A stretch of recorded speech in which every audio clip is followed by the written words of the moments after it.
Bulletin GHMC deputy mayor ఎన్నిక quorum లేక వాయిదా పడింది. కోరం సభ్యులు 56 మంది సభ్యులు రావాల్సి ఉండగా 54 మంది మాత్రమే రావడంతో సభ జరగలేదు. దీంతో రేపటికి సమావేశం వాయిదా వేస్తున్నట్లు ఎన్నికల అధికారి మయూర అశోక్ ప్రకటించారు.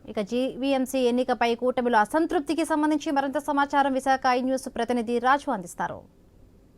రైట్, ఇక జీవీఎంసీకి సంబంధించి డిప్యూటీ మేయర్ ఎన్నిక వాయిదా పడింది. చివరి నిమిషం వరకు కూడా ఉత్కంఠ కొనసాగింది. ఏదైతే జీవీఎంసీ డిప్యూటీ మేయర్గా జనసేనకు చెందినటువంటి దళ్ళి గోవిందరెడ్డిని ఎంపిక చేసిన నేపథ్యంలో టీడీపీలో ఒక్కసారిగా కూడా కలకలం రేగింది. ఇది విశాఖ జీవీఎంసీ వేదిక కూడా కూటమిలో ఉన్న కుమ్ములాటలు అయితే బయటకు పడ్డాయని చెప్పుకోవచ్చు. ఆఖరి నిమిషం వరకు అంటే 11 గంటలకి సమావేశానికి హాజరు కావు కూడా ముందుగా జనసేన బీజేపీ కార్పొరేటర్లు చేరుకున్నప్పటికీ కూడా టీడీపీ కార్పొరేటర్లు అయితే చివరి నిమిషం వరకు రాకపోవడం ఇక్కడ ప్రత్యేకంగా చెప్పుకోవాల్సిన విషయం. ఎందుకు అంటే 11 నుంచి 12 గంటల వరకు సభ్యులు హాజరు ఉంటుంది. 12 నుంచి పావు గంట సేపు అయితే ఎంతమంది హాజరయ్యారు అనేది అయితే కోరం చూడాల్సిన పరిస్థితులు ఉన్నాయి. ఈ లెక్కలన్నీ తెలిసినప్పటికీ కూడా టీడీపీ నుంచి అయితే కార్పొరేటర్లు చివరి నిమిషంలో రావడం, అది కూడా కొంతమంది రావడం అయితే ఇక్కడ ప్రత్యేకంగా చెప్పుకోవాలి. ఏదైతే డిప్యూటీ మేయర్ పదవి కోసం టీడీపీ గత కొద్ది రోజులుగా ఆశించినప్పటికీ కూడా కూటమి ధర్మాన్ని అనుసరించి జనసేనకి ఆ పదవి ఇవ్వాలి అని చెప్పి నిర్ణయం తీసుకున్నప్పటి నుంచి కూడా కూటమి నేతల్లో టీడీపీలో ప్రత్యేకంగా అసంతృప్తి సెగలైతే రగులుకున్నాయి. ముఖ్యంగా ఇందులో ఏదైతే వైఎస్ఆర్ కాంగ్రెస్ పార్టీ నుంచి వలస వచ్చినటువంటి కార్పొరేటర్లు ఎవరైతే ఉన్నారో వాళ్ళందరూ కూడా పదవి ఆశించే టీడీపీలోకి వచ్చారని అయితే ఈరోజు స్పష్టమవుతుంది. వాళ్ళు ఎక్కువగా డిప్యూటీ మేయర్ పదవి కోసం పోటీ పడిన సందర్భం చూసాం. ఈ నేపథ్యంలోనే జనసేనకి పదవి కేటాయించిన పరిస్థితుల్లో టీడీపీ కూటమిలో ఉన్నటువంటి టీడీపీలో ఉన్నటువంటి ఏదైతే వలస వచ్చినటువంటి నాయకులు ఉన్నారో వాళ్ళందరూ కూడా అసంతృప్తికి లోనయ్యారు. దాంతో సమావేశానికి రావడానికి కూడా వెనుకంజ వేసిన పరిస్థితి ఉంది. చివరి నిమిషం వరకు కొనసాగినటువంటి ఆ ఉత్కంఠలో ఒక నాటకీయ పరిణామాలు చోటు చేసుకున్నాయని చెప్పుకోవచ్చు. 12 గంటల వరకు కూడా ఏదైతే ఎన్నికల అధికారిగా ఉన్నటువంటి జాయింట్ కలెక్టర్ మయూర్ అశోక్ అధికారులతో లెక్కలు వేయించినప్పటికీ ఎంతమంది వచ్చారు అనే కోరం కోసం అయితే లెక్కలు వేయించినప్పటికీ చివరి నిమిషంలో 3 సభ్యులు మళ్ళీ వెనక్కి వెళ్ళిపోవడం, వాళ్ళని మళ్ళీ జనసేన నాయకులు సమావేశం హాల్లోకి తీసుకురావడం, ఒక విచిత్రమైన వాతావరణాన్ని అయితే ఈరోజు జీవీఎంసీ సమావేశ మందిరం చూసిందని చెప్పుకోవాలి.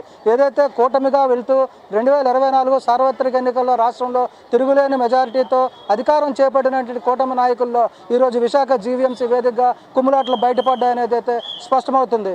ముఖ్యంగా చూసుకుంటే జీవీఎంసీ డిప్యూటీ మేయర్ పదవి టీడీపీకి ఖచ్చితంగా కావాలని గత కొద్ది రోజులుగా చేసినటువంటి డిమాండ్ ప్రకారం నిర్ణయం తీసుకోలేదు కాబట్టి ఈరోజు ఈ సమావేశం జరగకుండా కూడా కోరంకి సరిపడా సభ్యులు రాకుండా కూడా నిర్ణయం తీసుకోవడం జరిగింది. ముఖ్యంగా చూసుకుంటే 111 మంది సభ్యులు ఉన్నటువంటి జీవీఎంసీలో 50% మంది సభ్యులు హాజరవ్వాలి. అంటే 56 మంది హాజరవ్వాల్సి ఉండగా 54 మంది హాజరవ్వడం విశేషంగా చెప్పుకోవాలి. అదొక నాటకీయ పరిణామాలు. ఒక పథకం ప్రకారం 2 సభ్యులు కూడా సమావేశానికి రాలేదనేది అయితే స్పష్టమవుతుంది.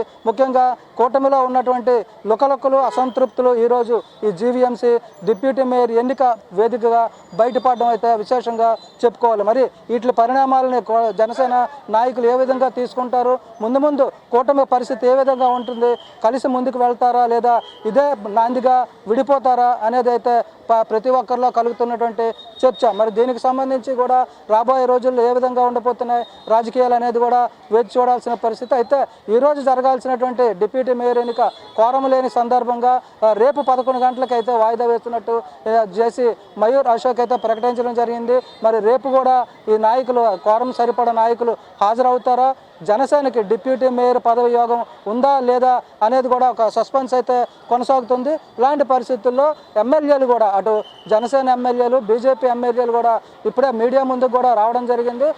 వస్తూనే వాళ్ళకైతే ఇది ఒక షాకింగ్ న్యూస్గా అభిప్రాయపడుతూ మరోవైపు దీనికి చికిత్స చేసుకునే పనిలో కూడా పడ్డారు. దీన్ని పెద్ద ఇష్యూ చేయకుండా చాలా జాగ్రత్తగా సున్నితమైన విషయంగా పరిగణిస్తూ కూడా ఆచితూచి మాట్లాడుతున్న పరిస్థితి కనిపిస్తుంది. ముఖ్యంగా ఎవరైతే కార్పొరేటర్లు రావాల్సినటువంటి టీడీపీ నుంచి ఉన్నారో వాళ్ళకి సరైన సమాచారం లేదంటూ ఒక సన్నాయి నొక్కులు కూడా నొక్కుతూ ఈరోజు పరిస్థితిని చక్కదిద్దే ప్రయత్నం జనసేన ఎమ్మెల్యేలు చేస్తున్నప్పటికీ కూడా ఇది భవిష్యత్తులో ఏ విధంగా ఉండబోతుంది, టీడీపీ అధిష్టానం ఈ వ్యవహారాన్ని ఏ విధంగా చూస్తుందో కూడా వేచి చేయాలి. అది మరోవైపు రాష్ట్ర టీడీపీ అధ్యక్షులు కూడా విశాఖపట్నంలో ఉన్నారు. ఆయన కూడా ఈరోజు ఎక్స్ అఫీషియో మెంబర్గా జీవీఎంసీకి హాజరు కావడం జరిగింది. అలాంటి ఒక రాష్ట్ర అధ్యక్షుడు కూడా ఉన్నటువంటి టీడీపీకి విశాఖపట్నంలో కోరం లేకుండా సమావేశం కోసం వాయిదా పడడం అనేది అయితే పార్టీకి ఒక రకమైనటువంటి అవమానం భారంగా కూడా చెప్పొచ్చు. మరోవైపు జనసేన ఏదైతే డిప్యూటీ మేయర్ ఆశించిందో ఆ పదవి వాళ్ళకి రాకుండా కూడా పథకం ప్రకారమే టీడీపీ ఈరోజు సభ్యుల్ని హాజరు కాకుండా చేసిందన్న ప్రచారం కూడా జరుగుతుంది. ఇది జనసేనకు కూడా ఒక అవమానకరమైన విషయంగా పరిగణించాల్సి ఉంటుంది. మరి రేపు జరిగేటువంటి సమావేశానికి పూర్తి స్థాయిలో సభ్యులు హాజరవుతారా లేదనేది అయితే ఒక వేచి చూడాల్సిన పరిస్థితి. వీడియో జర్నలిస్ట్ స్వామితో రాజు, ఐ న్యూస్, విశాఖపట్నం.